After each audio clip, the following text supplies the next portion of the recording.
Welcome to my channel. This is Mario Lloyd, also known as Real Estate Guru PK. On this channel, we talk about my real estate endeavors. We also have the top real estate producers and the top entrepreneurs in the country. Be sure to click the link below with Justin P with his Support Black Colleges marketing course. Also with Jason White's Crack the Code affiliate link, click that below as well. Also to support the channel, Webull, M1 Finance, Chase, Discover, Robinhood, and Public, a stock trading app. We hope you enjoyed this episode. This is Real Estate Guru PK signing out. How you doing? Welcome to another episode. I got a special guest. You introduce yourself. Justin Richardson, from Brooklyn, New York, currently residing in Atlanta, Georgia. You ever think you're gonna go back To New York? Yeah. No. Never? No, never. It's too high? You was talking about that price was too Everything about it is a no. The cost of living, you could look at the cost of living.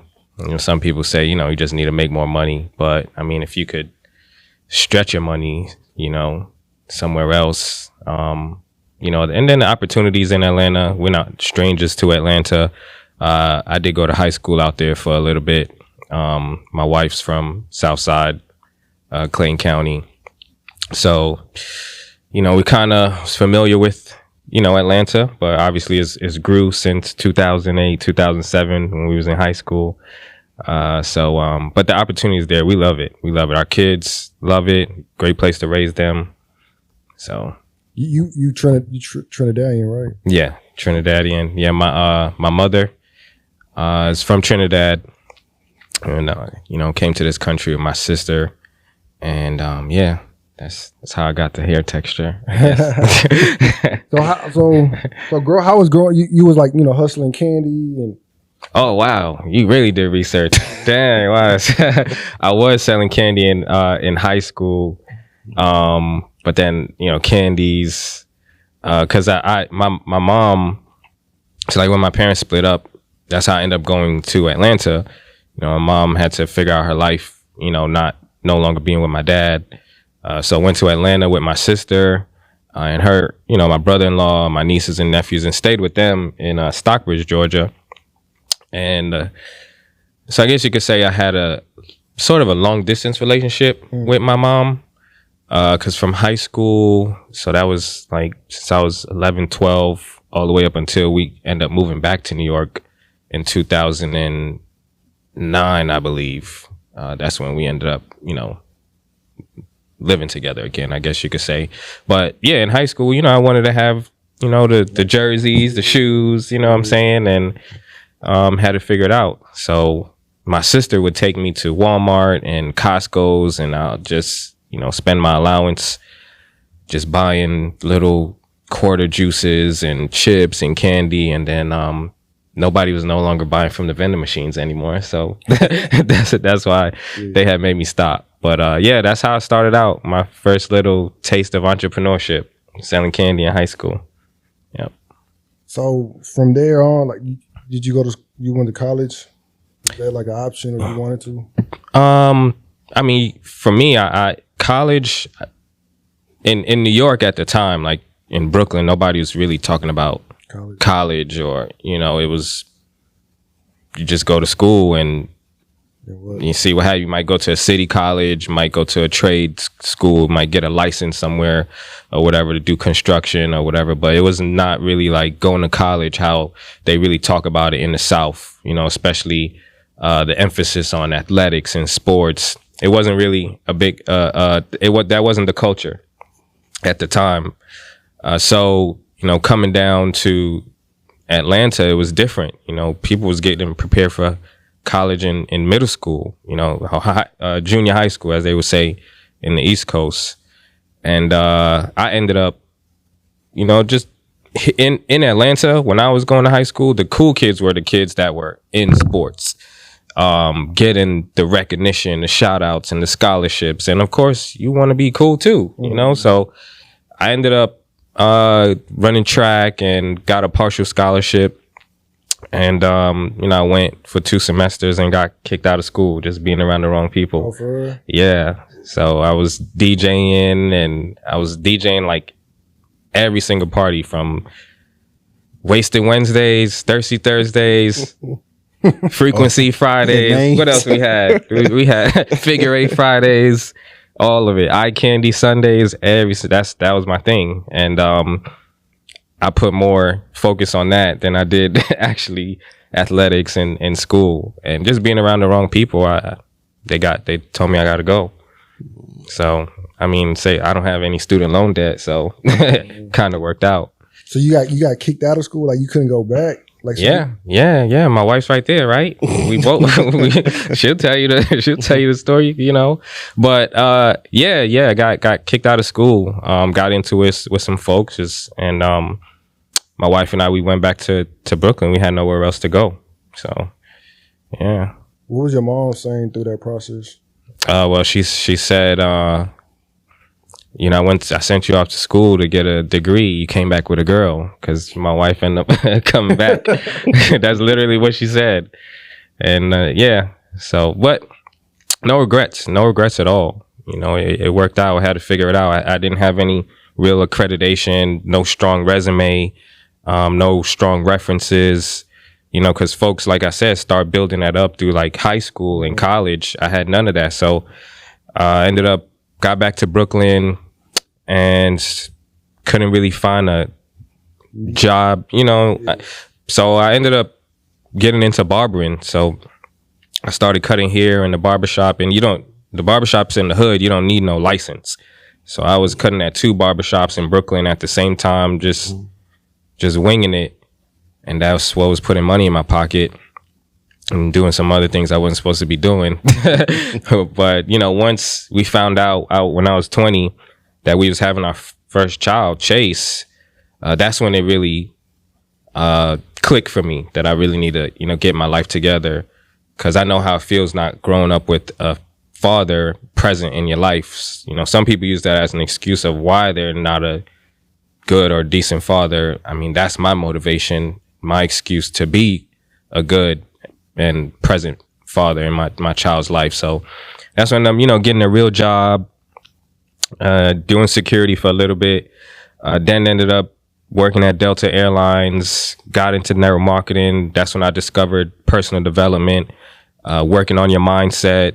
That's when I got my first real mentor and learned the art of communication, entrepreneurship, a little bit about money, not so much. You know, they more so pushed build your team, sign people up, and not really too much knowledge in regards to how to manage the money. They always pushed us on how to make the money, but not how to actually keep the money, you know? So, that's how that ended up happening. So after that, like, where do you go? Like, so like Brooklyn was like, after you started cutting hair, what was like the next step after that? Yeah, so that's my mother was like, you know, you need to get a real job. You need to get a job with benefits. You have a child on the way. I was staying at the studio apartment at the time. Yeah. When we found out she was pregnant with Chase, we were still in the studio apartment. We were still in the studio when we got hit by Hurricane Sandy.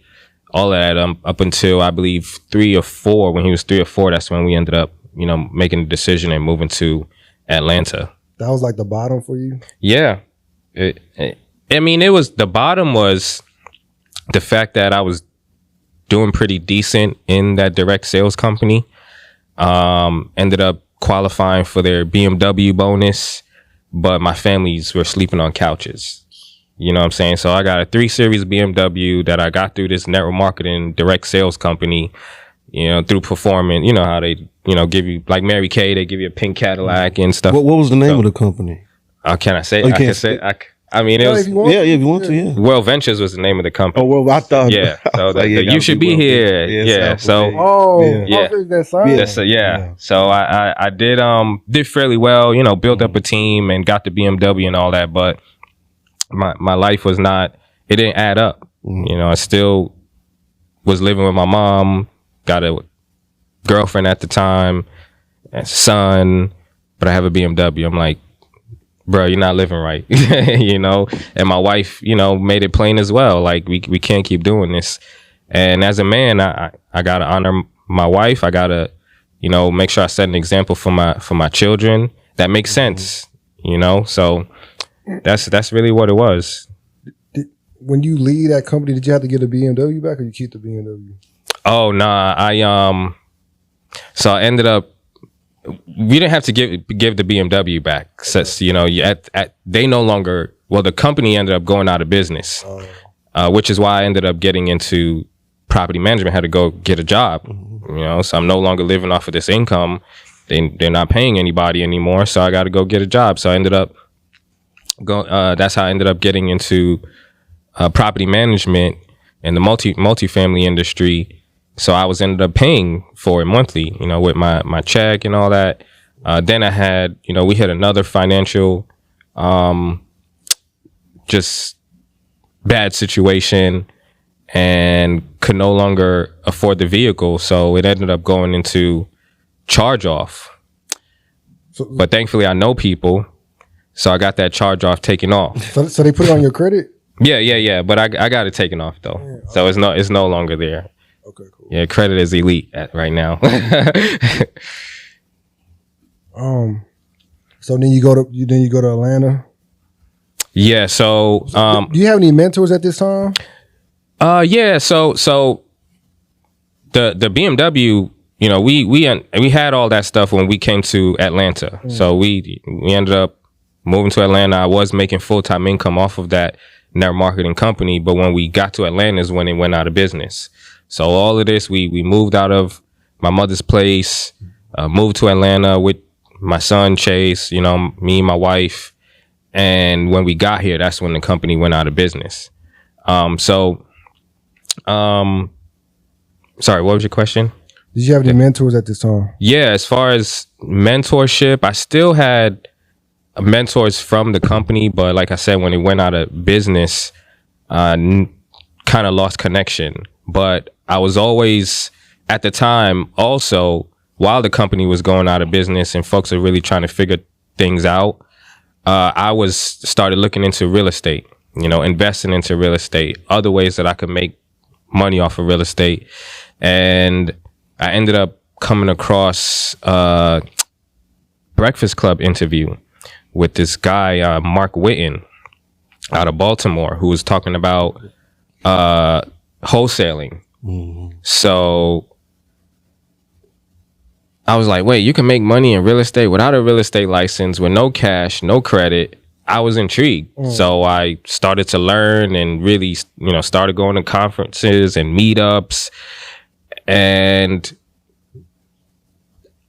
I did get a mentor who taught me how to actually, you know, because that's my thing. It was like, I'm doing all this YouTubing, but I needed, it's not enough just off of YouTube. I need this to be something I'm missing, which is basically me going on YouTube was just a whole bunch of information overload.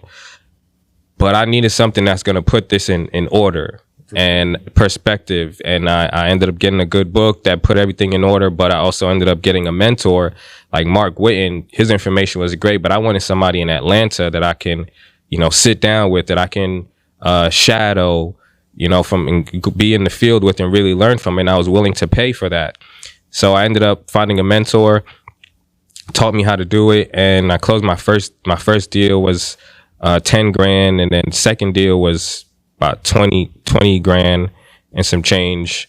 So that ended up working out. I believe in mentorship, you know, coaching, and you're paying for people's mistakes. You can't paying to skip, you know, a lot of the process. So mentorship. What year was this? All this? This was I think 2017. 2017, okay. Yeah, 2016, 2017, around that time. That's around the time you made the move from New York to Atlanta? No. We moved to, about because we came here in 2016. Yeah, 2016. We end up having Caleb in 2017, our second child. Okay. So like, what made you stop wholesaling? It sounded like you was making good money at the time. It was actually my mentor who taught me how to wholesale, who he basically put in perspective, because my wife and I, we actually own a turnkey cleaning company, a Quick Clean ATL, and I was working in multi-family and leasing, and he basically was like, I think you'll do, like, yeah, I know you want to learn the wholesaling thing, but I think you'll do well in rental arbitrage because y'all already have a turnkey cleaning company. You know, turnkey is not the same as residential. Basically, you're getting the unit ready for the next person to move in, which is basically what Airbnb cleaners do. So we already had that process going, but we were doing it on a larger scale where we get contracts with the apartment complexes in Atlanta. So the mid-rises and the high-rises, we get contracts with them. And when somebody moves out of their apartment, our team goes in and gets it ready for the next person to move in. And with all of that going on, my knowledge, 6 years working in leasing and property management, he's like, I think you do well with this Airbnb thing. You pretty much got the pieces together, and that's Airbnb arbitrage. Short-term rentals is essentially property management. And I was like, yeah, I was kind of like, but these $10,000, $20,000 checks look better. And then he put it into perspective again. He said, but you can build up a portfolio through arbitrage that's bringing in $20,000, $30,000 a month passively. I was like, all right, I think I'm gonna look into that. So that's when we got the opportunity. I didn't jump right in because obviously, you need money to invest into that. So the pandemic ended up coming around, and because we do run our business, a tight business, T's crossed, I's dotted, we were able to get grants for our cleaning company during the pandemic. So we registered our business with our local chamber of commerce, and the chamber of commerce, many chamber of commerces actually across the country, they want to keep the businesses in that county, in that city, thriving, because that helps the city. People stay employed, businesses, and that's what they were doing during the pandemic. So we ended up getting a few grants, and we were able to, of course, add value to the business, but we was able to also flip some of it, and we was able to get into the Airbnb space, short-term rental space. I don't say Airbnb because obviously we're all over the place, not just Airbnb. And because of our cleaning practices that we know, and because of my knowledge in managing properties for 6 years, it came like second nature to us. But we just had to learn the Airbnb platform. It wasn't a hard task, but just like there's systems and software in place in the multifamily industry, it's the same thing. We got to learn the Airbnb industry and that platform. So that was really it. And then we just continued to scale from there. What got you into the cleaning company? My wife was unhappy at her job when we had our second child, Caleb. It just happened. Can I say? Can I put it? So basically, the insurance was killing her paycheck. Okay. With having our second child, and my wife, she loves to help people, but the paychecks wasn't adding up. She was working at the hospital in Atlanta at the time, and that's really what it came down to. Not enough money coming in. So again, just me being in multifamily, I'm like, this lady comes in. This lady, she's from older, more mature lady, like maybe 50s or so, early 60s, and she comes into my office, wants to get an apartment, from Brazil. She barely speaks, like she speaks English, but it's broken a bit, And what intrigued me was the fact that she said she came to this country at the time about not even 5 years, less than 5 years. Obviously, when you get an apartment, you have to provide proof of income. Mm-hmm. She provides proof of income over 60,000. She had to actually bring bank statements because obviously she doesn't have like pay stubs or anything like that. So she provides bank statements, and it's about over 60,000. All from cleaning? All from cleaning. And I was like, And then she asked me, because at the time I'm 20 something years old, and, you know, most mature people, not like, you know, older folks, not that tech savvy. So she asked me, just while we're conversating, Justin, but I don't have like, you know, social media or, you know, anything on the internet. Are you able to help me, you know, create a website? I'm like, wait a minute. You're doing $60,000, over $60,000 a year. You just came to this country less than 5 years ago off of a cleaning business. You barely speak, you know, clear English, and you have no internet, no online presence. So I'm like, how? So I'm intrigued. I'm like, I want you to coach me. Like, how you doing this? And she's like, it came off of referrals. She gets one and then gets another and another. I'm like, wow. So the whole time I need to go home and tell my wife about this. So, because when I met my wife, when I was in college, the first thing she did was clean my dorm room. like literally, even when I used to DJ, you know, and after the club, you know, Kroger was still open like 24 hours at the time. I'll go looking for food. She's in the cleaning now. Like, this was back in like 2009. I'm like, so when I meet this lady, I'm like, I think you got OCD. Yeah. You know, like the, you know, you in college. My shower curtains was dirty, like all of that. She cleaned everything, and long story short, we get to, you know, I meet this lady. So I'm like, I think my wife, when I met her, she liked to clean. She does clean at the house. I think she might, you know, we could do a cleaning business, you know. So, and I'm just thinking about her not being happy at work. I'm thinking about these paychecks under $100. I'm like, how do they think we can live off of this? We just had a baby. This is what insurance is doing. What was she doing at work?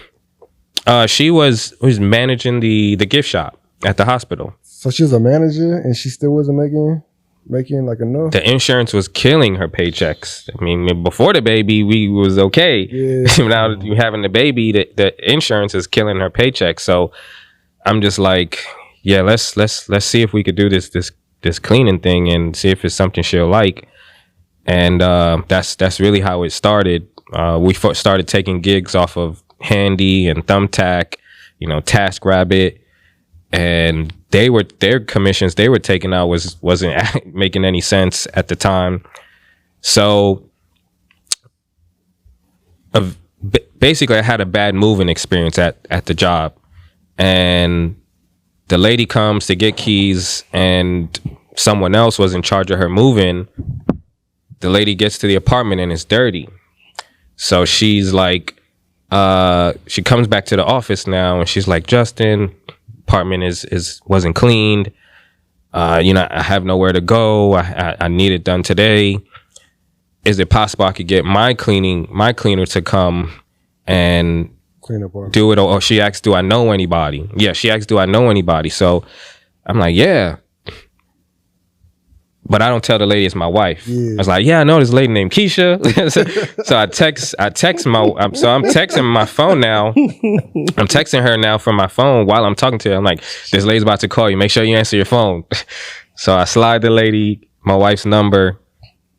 The lady calls Keisha. Keisha comes, does a great job. And my manager, so now in order for the lady to get, you know, compensated, because she paid out of pocket, she has to provide us with the receipt. Oh, okay. So she provides the receipt to my manager.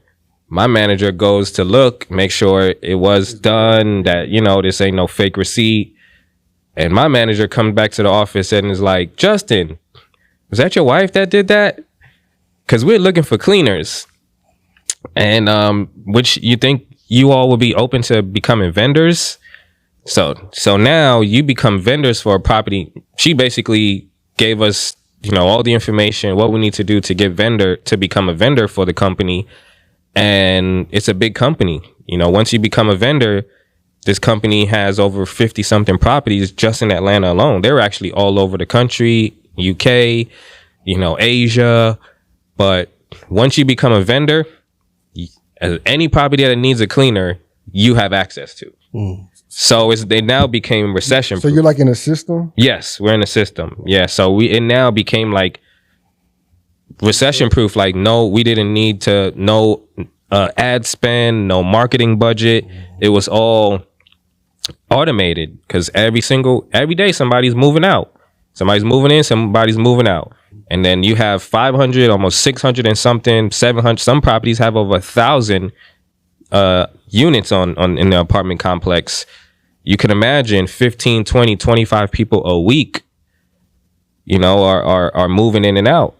And that was us. So we was able to, you know, generate multiple six figures, but I was still working at the jobs, making six figures on the side. And, you know, cause I did, you know, love what I was doing. I was learning a lot about multifamily, all the ins and outs, property management. So it wasn't a job that, you know, you have people that complain about. I didn't really, of course you have days that you don't feel like going to work, but it was an apprenticeship for me because I didn't go to college, but I learned that industry to the point where we started our own property management company. Cleaning is all in-house, maintenance is all in-house, and we run a pretty tight ship. And according to our reviews, our clients love what we provide for them. Mm-hmm. So after that, then you start the arbitrage, correct? Yeah. So upon my mentor saying, I think this is something that you would be good at. And, you know, during the pandemic, you know, we was earning six figures with the cleaning company. And because I was putting a lot of attention on the cleaning company as well, you know, adding carpet cleaning services and stuff. So, and then I still had my day job. So when I wasn't at work, I was, you know, helping my wife with the business. But when the pandemic hit, and they gave us a month, that month, which was March 2020, where I think the whole country was forced to quarantine. Mm-hmm.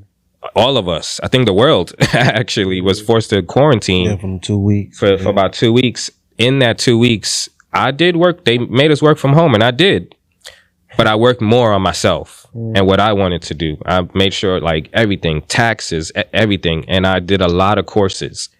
I was real estate courses, tax courses, vending machine courses, credit courses. That's all I was doing during that 2 weeks. And then because I had my children and my children couldn't go back to school, I was actually quarantined for a month with them. So I had an additional 2 weeks. So every day my wife came home, after doing her inspections and stuff, I was at the dining table, papers everywhere, just learning, and applying for grants as well, because that was something that was advised to us by our insurance agent for the cleaning company. She's like, whatever's out there, y'all apply for it. And we did, and we got some. So, you know, thank God for that. So at this time, how many people you had working for you with the cleaning company? Four people. Yeah, four at the time. She was just inspecting. Yeah, I was inspecting too when I wasn't at work. You know, we have OCD and we take pride in putting ourselves and our name out there. Too? Yeah, for certain things that like neatness. Yeah, definitely like neat and tidiness. She has OCD for like sanitizing. I have OCD to making sure it's in order. It's in order. You know, stuff is in place, but we just take pride once, you know, our name is out there, our company's out there, our reputation, our reviews, and you know, even our clients, we want them to stick around and return and refer, you know, people for us. So we definitely take pride in that. And, you know, when we got into arbitrage, I had the time to do it because of the quarantine. I don't know if I would have had if we didn't quarantine, I don't know if I would have even been in this space. It probably would have took longer. Maybe I wouldn't have done it as at the time I did it, but I truly took that opportunity. And I was even telling my coworkers and people that was working under me, like, I looked at it as how, for me, we missed out on what happened in 2008 with the real estate, you know, the recession that happened, but a lot of people really, capitalized off of that moment. And I remember my mentor in their marketing used to say, if you want to be successful, look at what everybody else is doing and do the opposite. Everybody was more focused on, you know, the COVID, the pandemic and everything. Like I have to do what they're telling us to do. And they telling us to sit down right now. So while I'm sitting down, I'm going to work on everything that I had, because I had this stuff written down. I had the plans, everything written down. I just didn't have the time between being a husband, a father, running our businesses, working a day job. I just didn't have the time at the moment. So I really capitalized off of that month we had to quarantine. And 2 months later, March, we was forced to shut down. July 8th, I walked away from that job. And by August, we was approved for our first unit. By October, we got the keys, and it was just scaling from there, starting and scaling. Was there any courses when you was researching was like a game changer that like changed the game for you? I did one Airbnb course, but it showed me how to more so do it. It was good, great information, but it more so showed me how to do it with private landlords, not with the apartments. I know the apartment game, and I just I'm like, yeah, I'll do private landlords as well, which we're actually in the process of getting our first one with a private landlord in Decatur, Georgia. But if I'm looking to get to a 5-figure, mid high 5-figure income fast, the apartment is what's going to do it. Because if I get approved, and even some property management companies, they have corporate housing vendors where you could get on their vendors list and you have access to as many units as you want. So once I got that first yes, and my pitch is we can, we normally take multiple units at a time. You can start off with one and come back for the next one next month, 2 months, 3 months, all depends. So in my mind, I'm like, if I get access to an apartment complex with hundreds of units, that's how I'm gonna get to a high 5-figure income, 6-figure income fast by doing that. Take 4 here, take 3 here, take 2 here, and go from there. So, and because I knew that game, working in the industry, knowing the maintenance side, knowing the turnkey side, knowing how to handle resident relation issues and things like that, policies, lease addendums, and how to do a residential lease, how to do a corporate lease, what it takes to be approved and qualify. I've been doing it for 6 years. When my friends wanted to move to Atlanta, Justin, I need an apartment. Where should I go? Like, I was the guy. Yep. It seemed like Atlanta's like cracking down on the arbitrage. Has that affect you in any type of way? No, because it's only in certain areas. Like Brookhaven, that's one area that just started doing it, but it's not illegal. It's just, and that's the thing, people need to read. I think it was Malcolm X who said, if you want to hide something from somebody, put it in a book, because most people don't read what's beneficial to them. He didn't say people, he actually used another word. Yeah. Don't read what's beneficial to them. And it's true. People say Atlanta is canceling Airbnb. It's not illegal. It's certain cities, Nashville, New Orleans, where you just need to get a license and abide by the rules. And if that's what's required, you can't have a gun without a license. You can't drive without a license. If they saying you need to get a license to do arbitrage, get your license and make your money. There's certain limitations and restrictions, but then don't do it. If you want to buy a house and you want to be able to customize it how you want, then don't move in a subdivision where there's a HOA. If you don't want to do Airbnb, you don't want to be limited to 2 units or do it for a certain amount of days, then go across town somewhere else. You just got to do what's required, but it's not canceled. That law that people are talking about that's going viral about Atlanta being canceled, that ordinance is only in the city of Atlanta, which is not all of Atlanta. You have Decatur, you got, It's only in Fulton County, right? It's not even all of Fulton County. Sandy Springs is Fulton County as well. We have units in Sandy Springs. We have Decatur, which is in DeKalb County.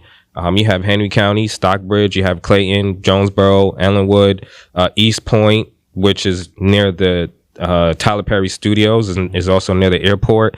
So, that's like saying you can't do Airbnb in East New York, Brooklyn, but you got Flatbush, you got Canarsie. You know what I'm saying? You got all these other areas that the ordinance, the restrictions don't apply. Why did you decide to get into mentorship? Because people just kept asking me. Yeah. And I was a mentor to many people while I was in network marketing, doing direct sales. So I had built my team up to about 13 different countries, a lot of people. So I was already a mentor to many. So when it came to this here, I knew I could teach people how to do it, because I've taught people how to do many other things. Many of us, we pretty good at, some of us are good at giving advice, and it works for people, and it came a time in my life where I'm like, I need to start taking my own advice. So a lot of people was asking me questions about how to do it. Did you have to buy the property? And it was like almost every day. And I was like, because I did so many courses, I think I know how to put one together. And that's really what it was. So I put one together, and one thing led to another. It was, results is what really sold it. You could put a course out there, but it's good that you know how to do it for yourself, but do you know how to help and show other people? Can you duplicate it? Can it be duplicated? So that was really why the course pretty much spread like wildfire. Like, within our first 5 months, we helped over 600 people get at least one unit. But again, it's because I know what's required, because I worked in the industry. I know what you need to say. I know what you need to look over and read.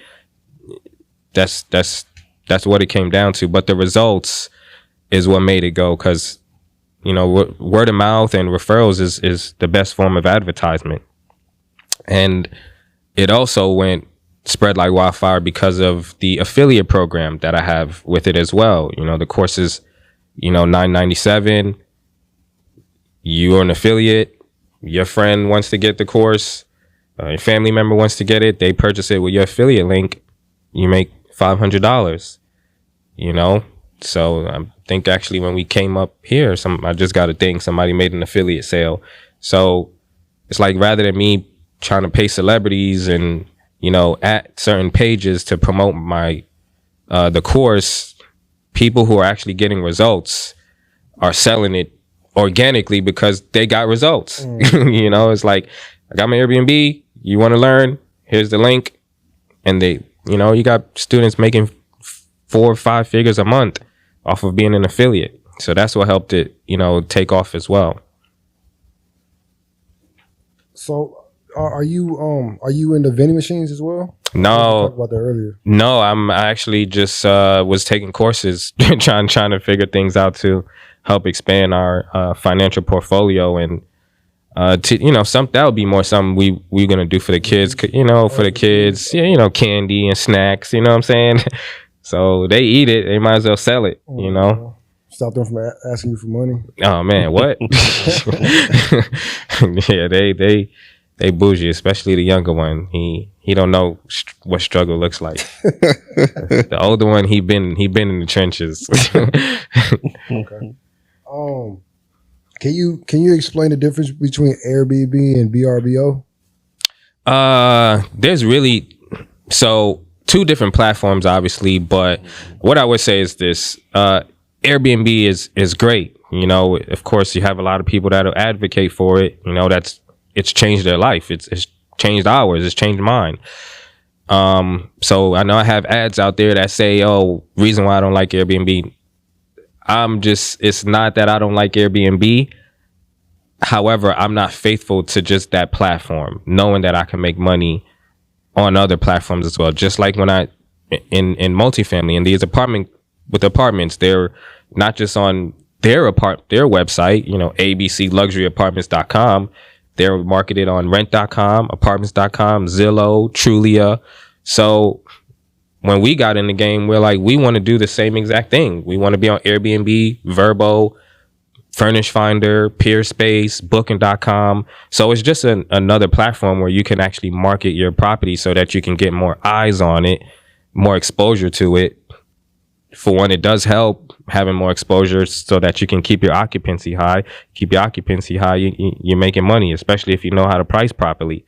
So that's really what it is. But, there are some unique, distinct differences, like, with claim situations. With the Airbnb claim, you could submit a claim and it can take up to 72 hours. The guest has up to 72 hours to fulfill, that claim before you get Airbnb involved to try to recoup the funds for them, maybe a smoking violation, or they damaged an item, a piece of furniture or something.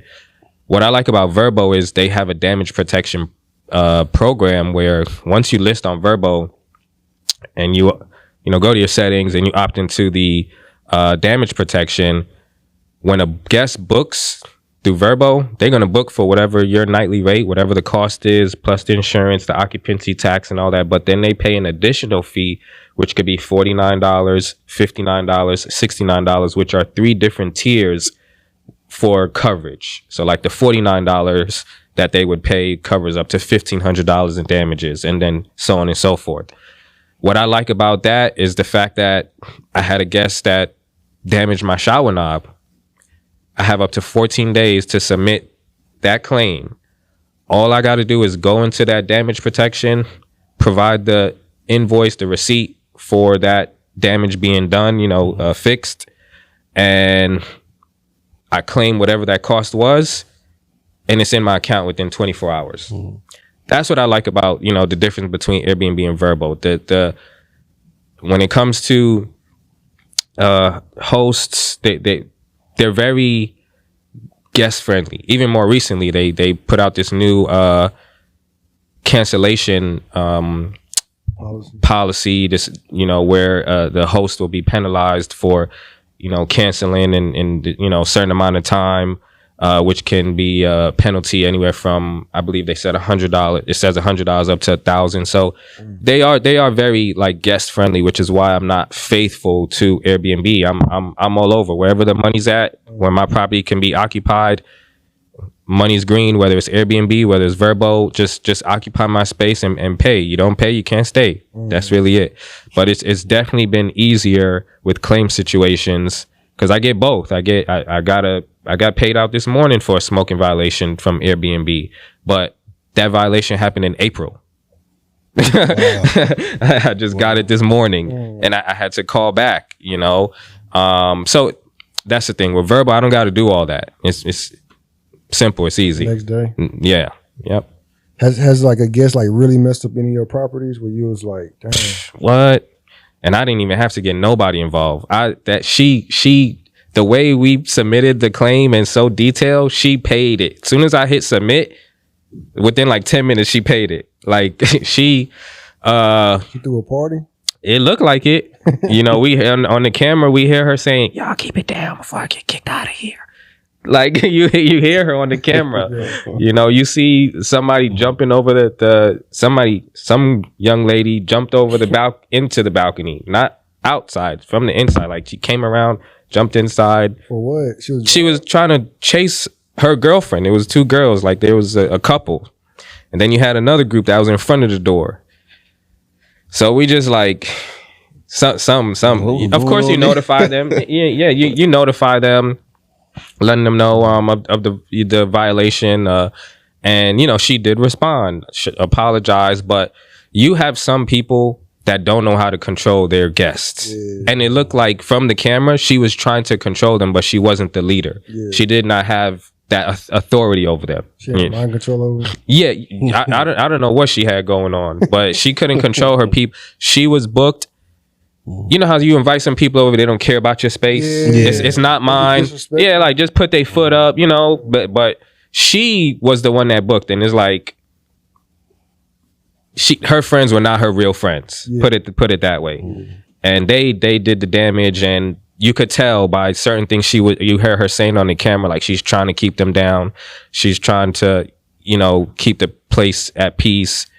And then the way she paid it was like, yeah, my friends did mess up. She paid it so quickly. But yeah, the couch got damaged. I do leave like these free weights in like the walk-in closet, when they arrive, like, yoga mat and stuff like that. But I had those push-up bars. Yeah. Mm-hmm. She broke 2 of the legs off of the couch and left them on the push-up bars. Crazy. It's in the masterclass, y'all. freebnbmasterclass.com. I got one on Wednesday. Go see for yourself. It's on the masterclass. What else? Oh, the side table lamp. That was shattered on the ground. What else? Yeah, what was going on? Too many unauthorized. So I do have in my house rules. You can't just say no parties. You also have to state no unauthorized guests, because you could have somebody who will say, "Oh yeah, it's 14 of us here, but we just chilling. It's not a party, yeah, but it's still too many of y'all, in there." So she got charged $75 for each additional unauthorized occupant, because she was the only person authorized and on the reservation. Keep in mind, these guests do agree to your house rules prior to them even paying. They do. So that's why I do win, but Airbnb do try to find different ways where they can keep some of the money, saying, can you provide an invoice so we can see what the actual cost was? So they do try to nitpick, which is cool. That's how you're gonna run a business, treat it as such. But by them doing that, again, I just got paid out today for something that happened in April, So just stuff like that, I have had to deal with it. But you must, have the pictures to provide the proof, have the invoices to provide the cost, and write detailed, even timestamp as much as you can, the incident that happened, to avoid the back and forth, the pointing the finger. Like, listen, it's so detailed that, I'm guilty, so that's why she paid it so quickly. But I've had that, not a lot, parties are definitely preventable. But that was one incident. And like I said, it doesn't happen often. What's your next move? Like, what's the pinnacle where you're trying to be at?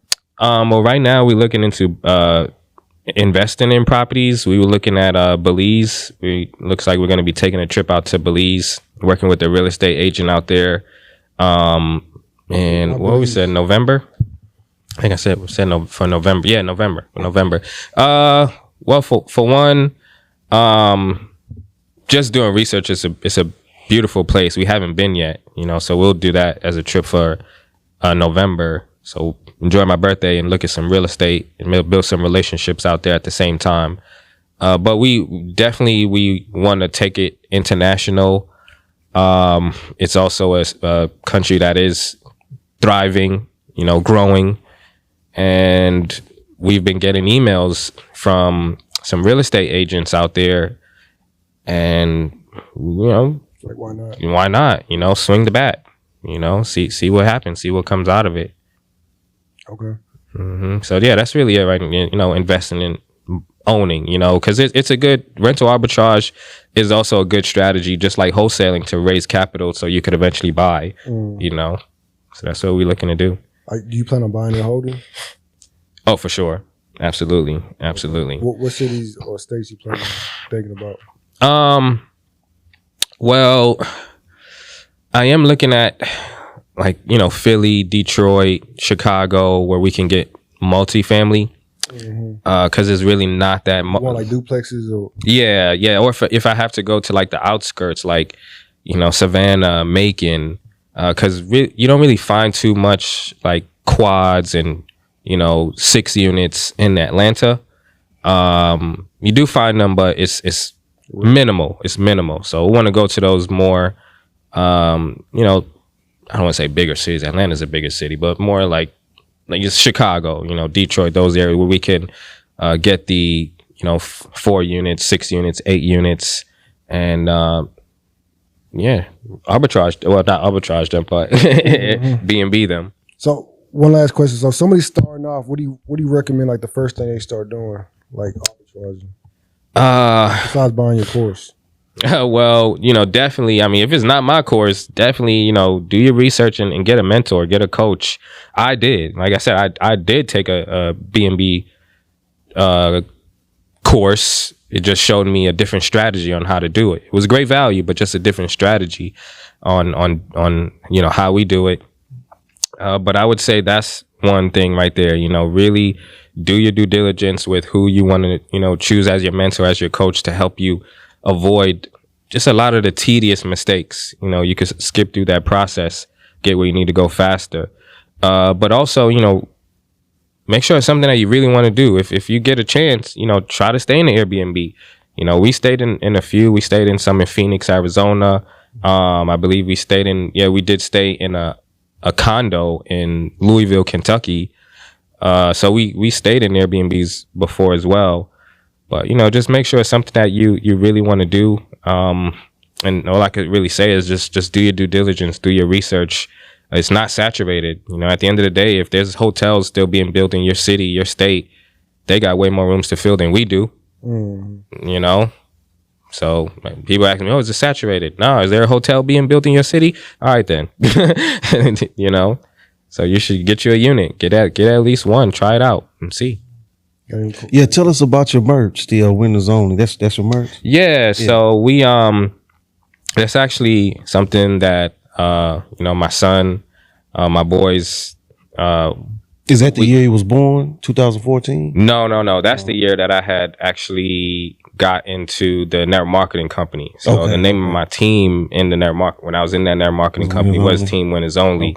And since it's not there anymore, what I want to do with it is, you know, put confidence into people, especially like, you know, my son has shared with me some of his friends in the past, you know, dealing with depression. You know, my son's 12, you know, and this was like 11, 10 years old, you know, kids getting bullied at home, you know, dealing with, so it's more so a confidence thing. And some of these kids we actually gave shirts to. I went and I did, spoke at his school for a career day like 2-3 years ago, brought some stuff because, you know, they want to have the drip, you know, and they want to feel you look good, you feel good, you know, they like the look, they liked it, and I like their reaction and how it made them feel. So if we could provide something that makes them feel good, you know, raises their confidence, that's how, you know, I want to go with it. We actually have another brand that we're about to release called Let's Grow, because y'all hear me say that, I do say that a lot, and then my students, they're saying it too.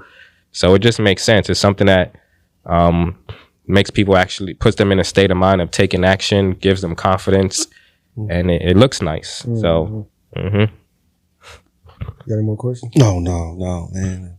I'm gonna do like either or, and then we'll be done. all right, cool. All right, wholesaling or barbershop? Ah, dang, that's a good one. Cause I still cut hair. I still cut my son's hair. Yeah, we got a little booth in the crib. Cool. But dang, that's a good one. Do we take a shot? Nah, yeah. You can say both. Yeah, I would say both, cause I do like the barbering, cause it's creative. It's an art, you know. And my son, he looks good, he feels good. So I just have to say both. Okay. Yeah. Rental property or Airbnb? Both. Yeah. Money or equity? Equity. Yeah, for sure. Definitely. 2 million followers or rental property? You can make good money off of both. I'll say rental property, because I can't pass my followers on to my kids. Okay. Yeah. That is true. That is true. 850 credit score or there's equity in that. 850. 850? Over $1 million? Yeah, I mean, you can leverage credit. Okay. That's cool. Yeah, we definitely use credit to build up our Airbnb portfolio. Okay. And we've a lot of people say $1 million. Yeah. Nah, I with a credit score? Cool. Because my credit, we leveraged when I had no money, credit. We had credit. I mean, even students, like I have students getting approved for, you know, business lines of credit, leveraging their personal credit. I got a student that just got approved for business, American Express business, but with no limit. But she leveraged her personal credit as a guarantor. Got another one that got 10 grand. Got another one that got 45 grand. You get that, you get $1 million plus.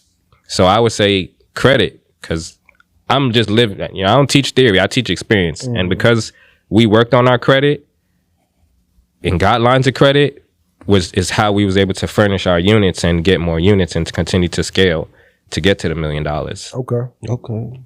Yeah, cash ain't king. Credit is everything. Tour or Airbnb? I have to say, I'm not gonna say either or, because I've never done Turo, so I can't. I'm gonna ask you if you plan on doing that. That seems like something you would want to get into. Yeah, I'll get a coach though. Okay. Yeah, so the guy I go to the gym with, he's in Turo. He got like 6, 7. My best friend, my youngest son's godfather, he does it out in Cali. So if I'm gonna do it, I'm gonna get a mentor. I'm gonna pay for a coach. You know, it's the same way, you know, I'll get into any future business. But yeah, something I'm open to. It goes hand in hand. You get somebody who I definitely have hosted several guests that'll ask about, where's it located, because I'm looking to pick up a Toro at this location. Had I had a Toro, they wouldn't have to go to nobody else's location. So yeah, it's definitely something I'm open to. Have it all in house. Oh, for sure. It's definitely.